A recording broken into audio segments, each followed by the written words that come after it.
O resumo dessa história está na afirmação que Paulo e Silas fizeram para o carcereiro.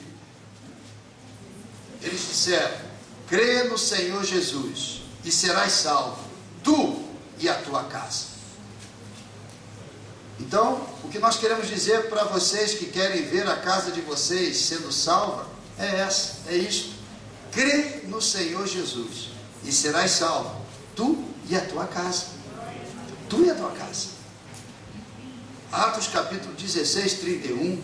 Mantenha a sua Bíblia aberta e que o Espírito Santo de Deus nessa noite possa compartilhar conosco uma palavra poderosa e que de fato as nossas vidas e a vida das nossas famílias continuem sendo tocadas pelo poder do nome de Jesus.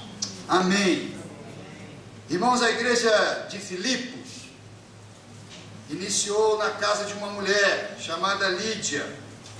Se você abrir no verso 11 do mesmo capítulo 16, veja aí, depois leia em casa, você vai ver a história do início de uma igreja.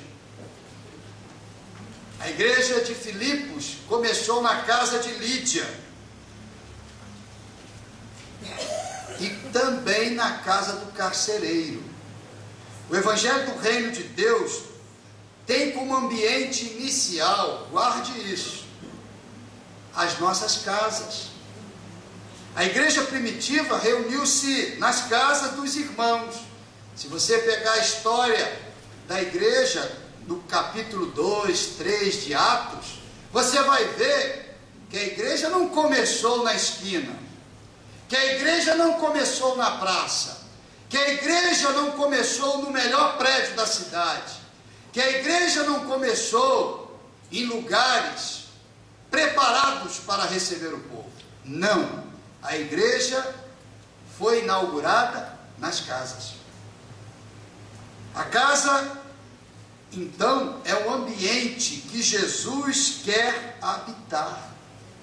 As nossas casas carecem de manifestação do reino de Deus. Por isso, o interesse de Deus pelas casas. Josué disse: eu e a minha casa serviremos ao Senhor. Zaqueu, o famoso Zaqueu, aliás, qualquer hora nós temos que cantar o Zaqueu, porque a Fernanda sempre fala comigo: pastor, vamos cantar o Zaqueu.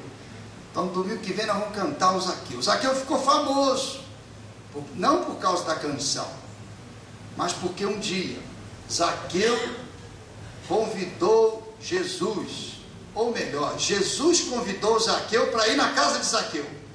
Olha como Jesus privilegia a casa. Olha como Jesus tem interesse nas nossas famílias. Olha como Jesus está interessado em ver e visitar as nossas casas. Jesus convidou Zaqueu para ir na casa de Zaqueu. E os dois foram juntos para casa. E sabe qual foi o final da história? Jesus disse: hoje chegou salvação nessa casa. Oh, aleluia!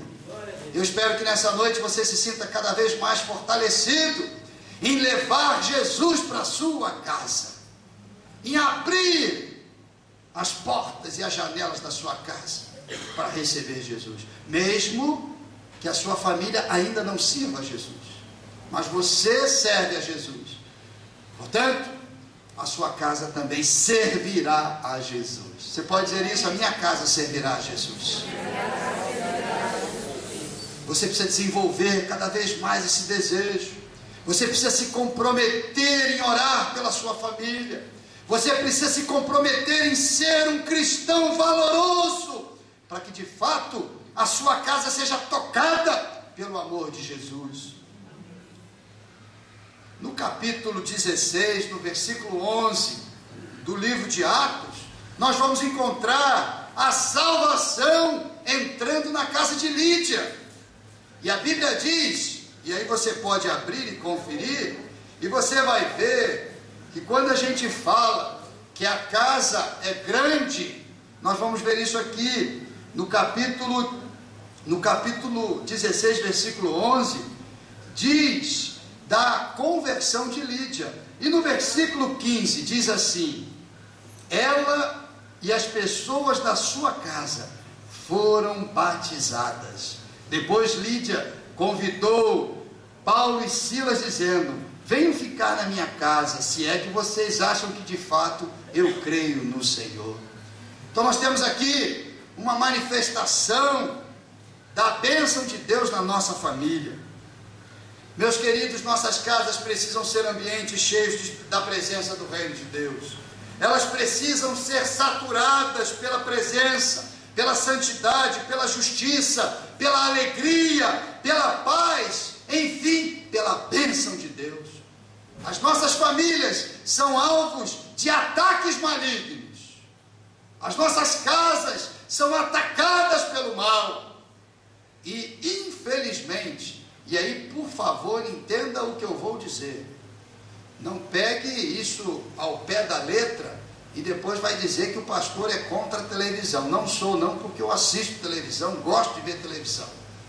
Mas, infelizmente, a sociedade moderna incorporou a televisão como agente da família. Não é? Depois veio o computador. Então, hoje, quando pensa na família, pensa na TV Globo e na internet. São ótimos instrumentos de comunicação, de manter a gente plugado no mundo. Mas a gente precisa tomar muito cuidado, porque esses agentes também podem afetar a nossa família. E como Satanás tem usado esses agentes legítimos de comunicação, a televisão, o computador, para trazer coisas nocivas à nossa família. Portanto, precisamos ficar atentos. A história fala de um homem, não é? Um carcereiro. Quantos aqui sabem o que é ser carcereiro? Não é? Quem quer arriscar aí uma definição? Vai lá, Rodrigo, você que levantou a mão cheio de ousadia. Fala aí. O que é um carcereiro? Levanta e fala para o povo aí, o que é um carcereiro? Pode falar sentado. Muito bem, ele usou uma expressão muito moderna, agente penitenciário. Nem eu pensei nisso, eu não tinha colocado aqui. Agente penitenciário. Agente penitenciário, todo mundo sabe, é aquele policial concursado que fica cuidando dos presos. Ele tem autoridade, ele tem responsabilidade, e sobre ele há uma cobrança. Se o preso foge, quem é que vai preso? Ele. Então o carcereiro tem que cuidar do preso. Se o preso fugir, quem vira preso é ele. E até hoje, ainda hoje, nós temos vários casos aí de carcereiros que estão presos porque foram envolvidos em circunstâncias de fuga de preso. O que acontece é que Paulo e Silas estavam viajando, pregando o evangelho no mundo romano. Eles estavam em Troade. Em Troade eles tiveram uma visão muito bonita.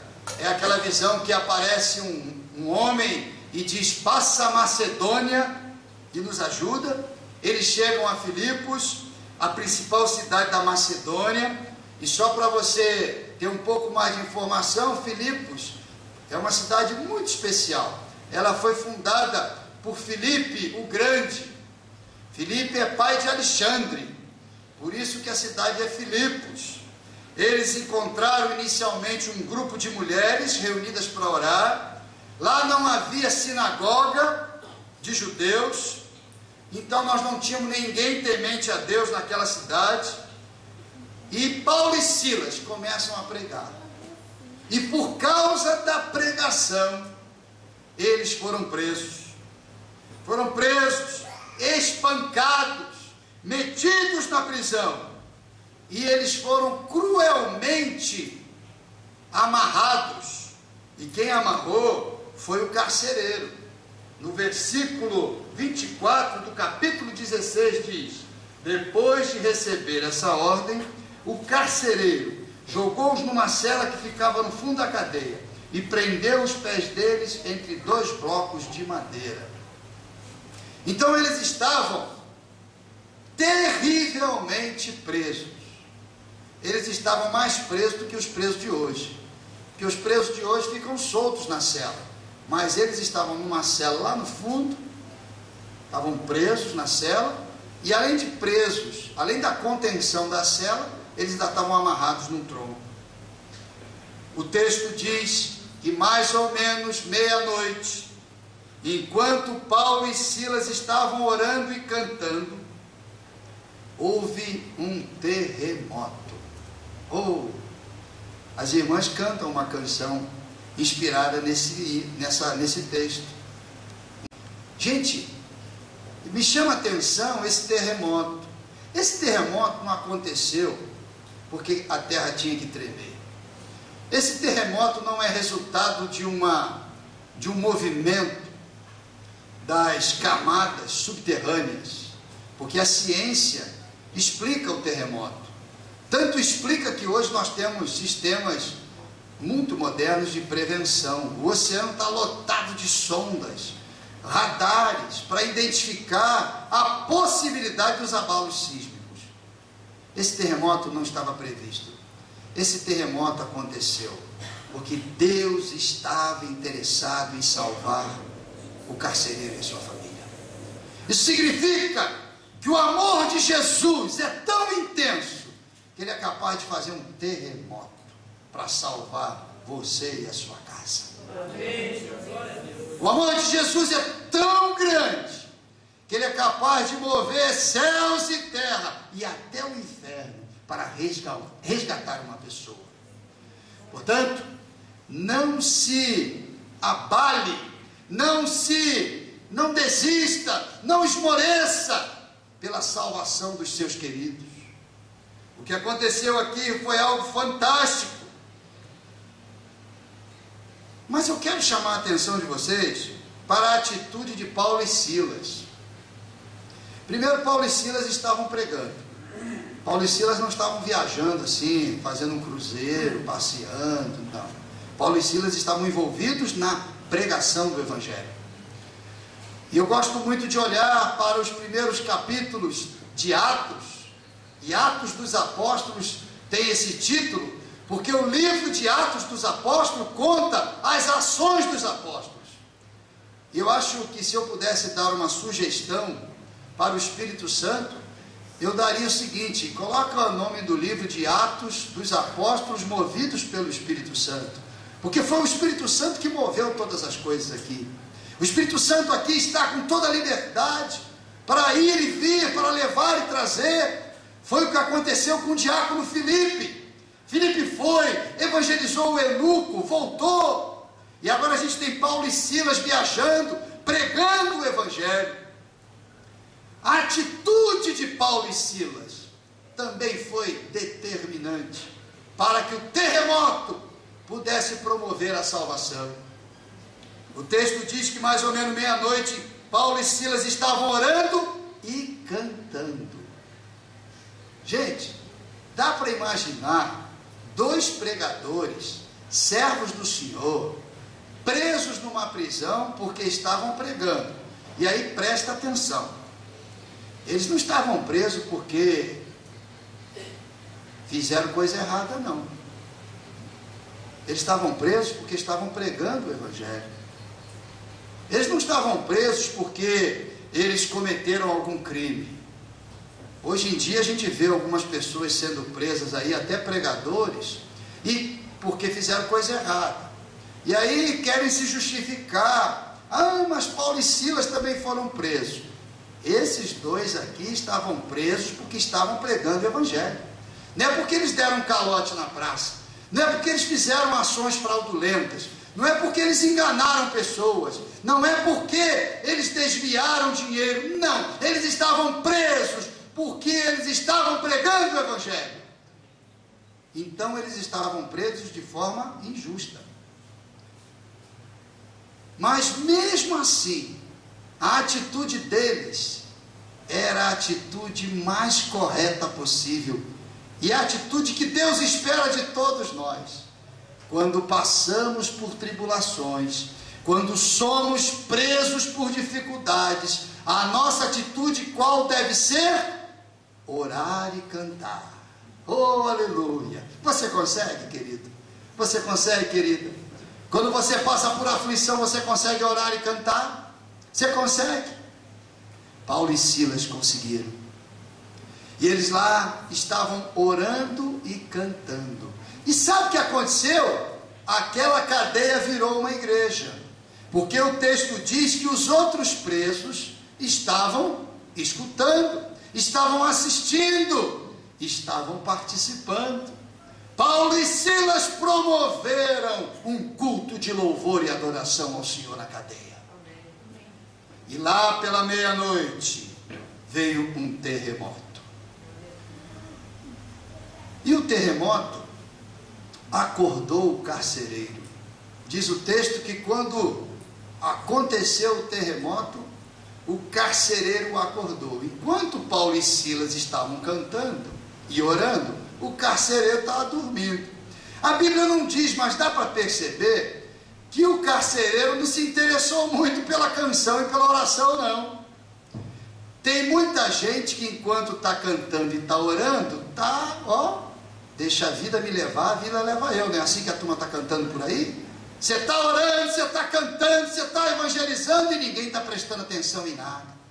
As pessoas não estão interessadas no louvor e na adoração. Mas quando o terremoto vem, as pessoas acordam. Foi o que aconteceu com o carcereiro. O carcereiro acordou.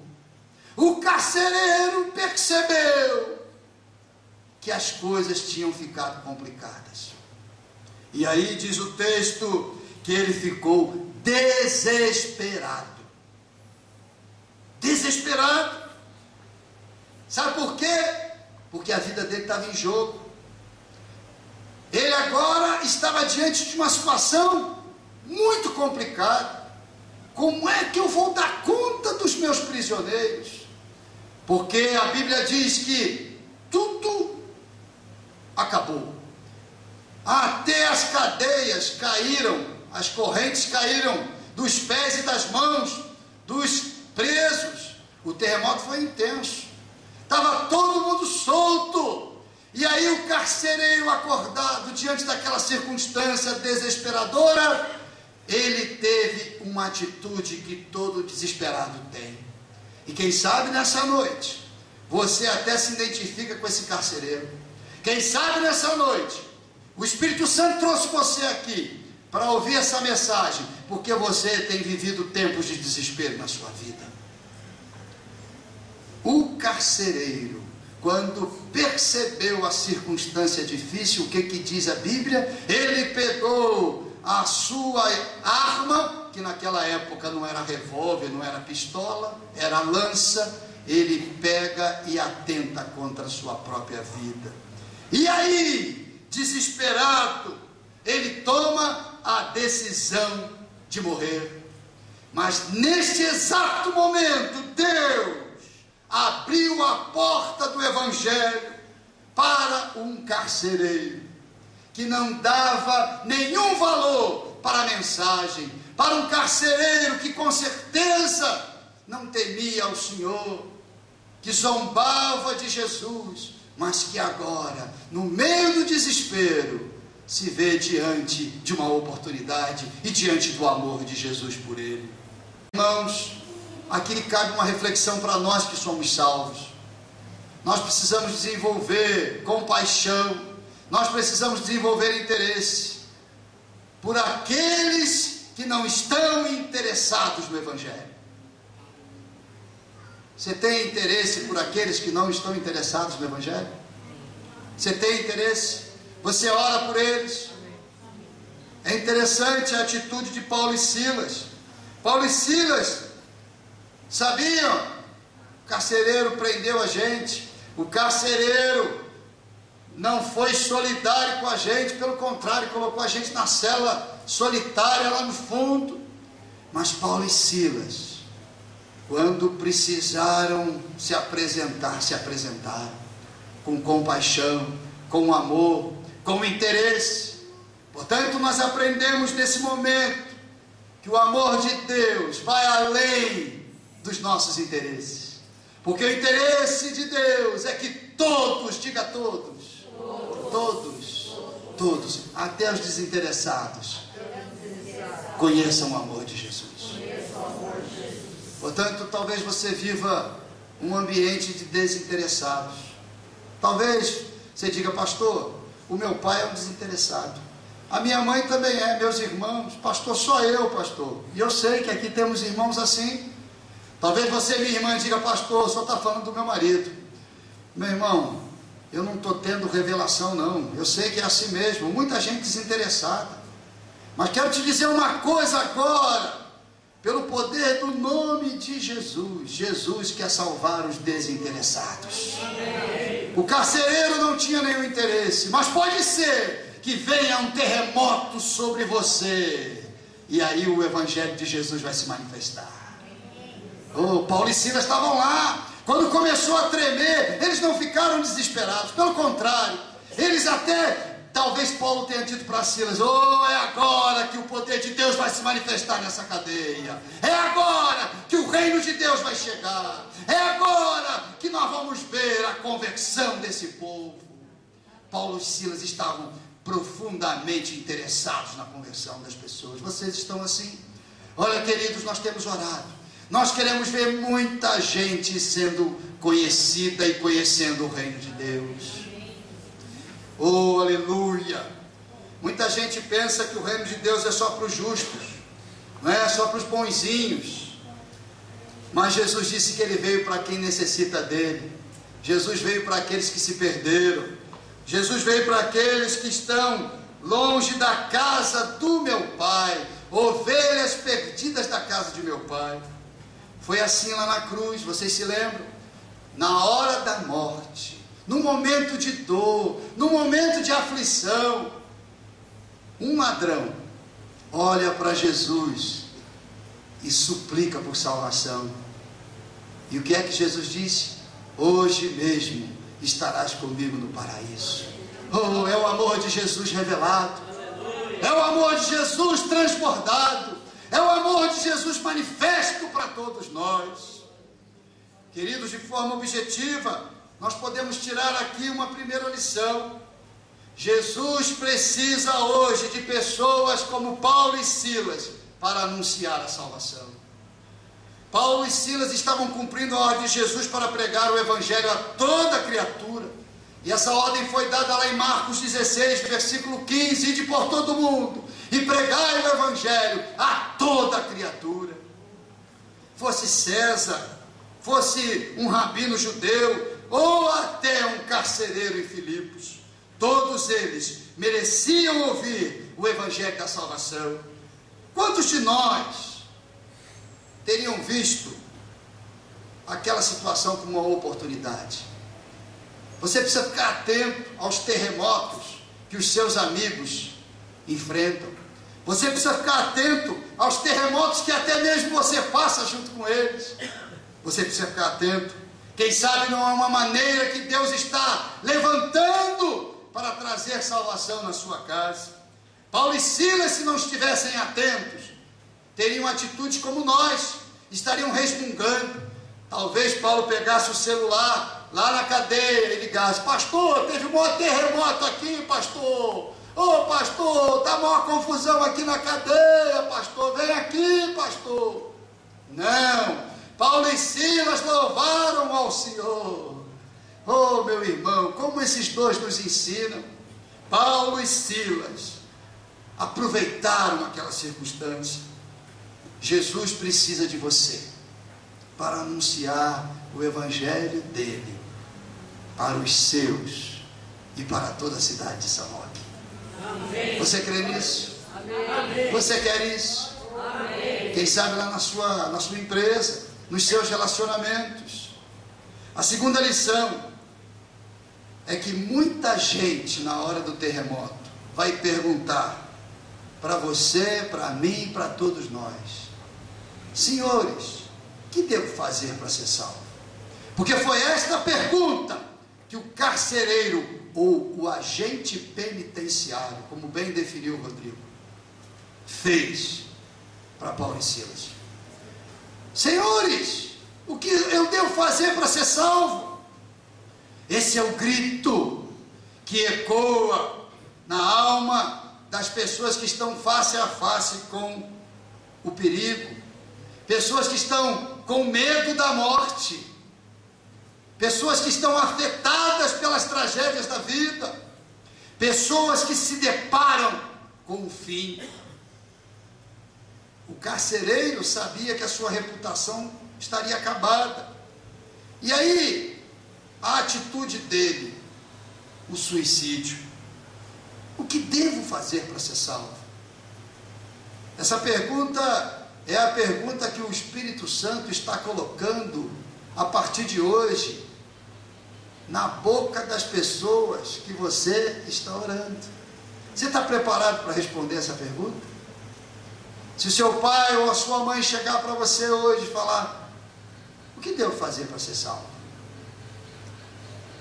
Foi a pergunta que o carcereiro fez para Paulo e para Silas.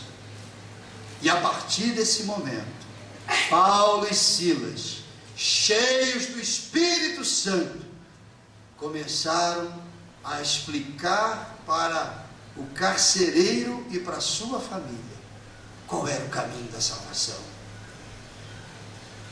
Eles disseram: crê no Senhor Jesus e serás salvo, tu e a tua casa.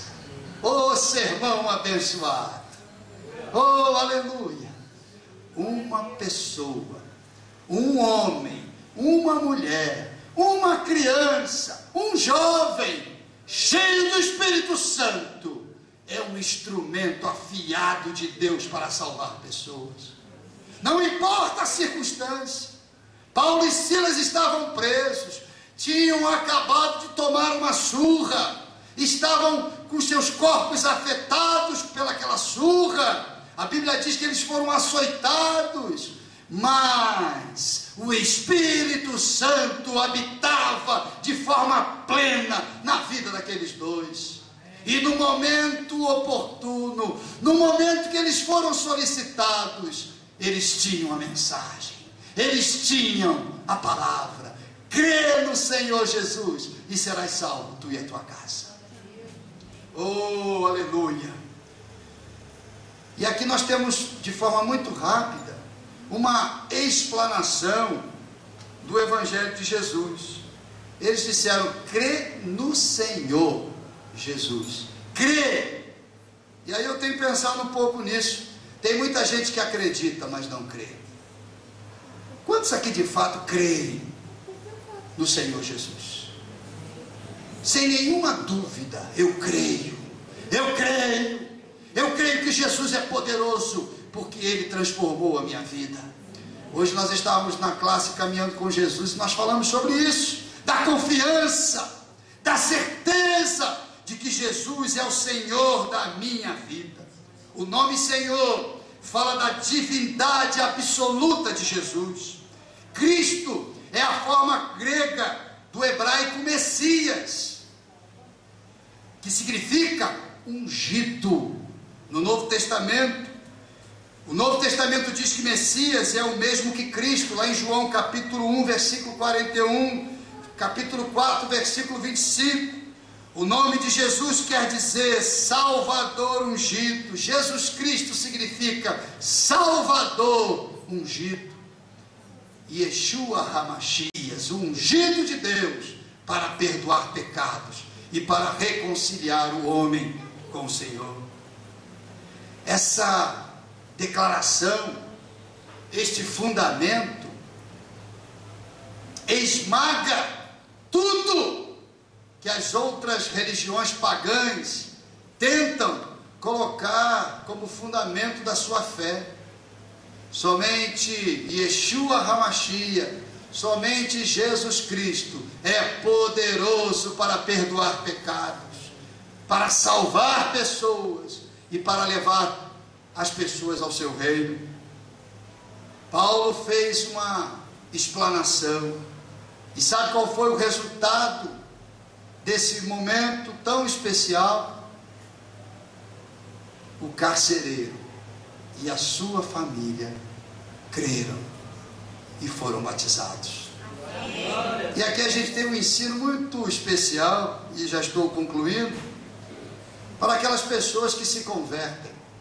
E nós temos aqui várias pessoas que se converteram, e agora eu gostaria de trazer sobre vocês uma reflexão. O batismo é muito importante. Jesus disse: crê no Senhor, quem crer e for batizado, será salvo. E me chama a atenção a atitude dessa família. Eles se batizaram à noite. Talvez na casa do carcereiro tinha uma piscina. Correu todo mundo para lá e todo mundo foi batizado. Portanto, você que crê, busque o batismo. Busque o batismo. O batismo é uma confirmação da sua fé. O batismo é uma declaração: eu quero Jesus como Senhor e Salvador da minha casa. Foi isso que o carcereiro e a sua família fizeram. Paulo e Silas foram presos injustamente, levados para a prisão, mas não estavam presos. Eles estavam livres para anunciar o reino de Deus. Paulo e Silas estavam orando, cantando e fazendo um culto na prisão. O amor de Deus se manifestou através de um terremoto. E aquilo que era uma tragédia virou uma oportunidade de salvação. Quem sabe nessa noite você está aqui representando um terremoto. Eu não sei como está a sua casa, não sei como está a sua família, não sei como estão as coisas. Talvez lá na sua empresa as coisas estão meio de perna para o ar. Um terremoto deixa tudo fora do lugar. Nessa noite, Jesus quer usar você para dar respostas para aqueles que estão desesperados por causa dos terremotos. Talvez as pessoas estão perguntando: o que nós vamos fazer para ser salvo? E o Espírito Santo quer usar você para dizer: crê no Senhor Jesus, e você e sua casa serão salvos. Quantos nessa noite entendem que precisam de uma oração especial e querem levar esta unção para os seus ambientes? Quem sabe você está vivendo, então pode ficar em pé. Talvez você esteja representando um terremoto. Isso, por fé, por fé. Talvez você esteja representando um terremoto. Nessa noite, nós temos muitos terremotos aqui, hein? Nessa noite o Espírito Santo de Deus quer usar você, assim como usou Paulo e Silas, e quer trazer a bênção do Senhor sobre a sua casa. Começa agora a buscar no Espírito Santo a mesma instrumentalidade que veio sobre Paulo e Silas. Ela virá sobre você também.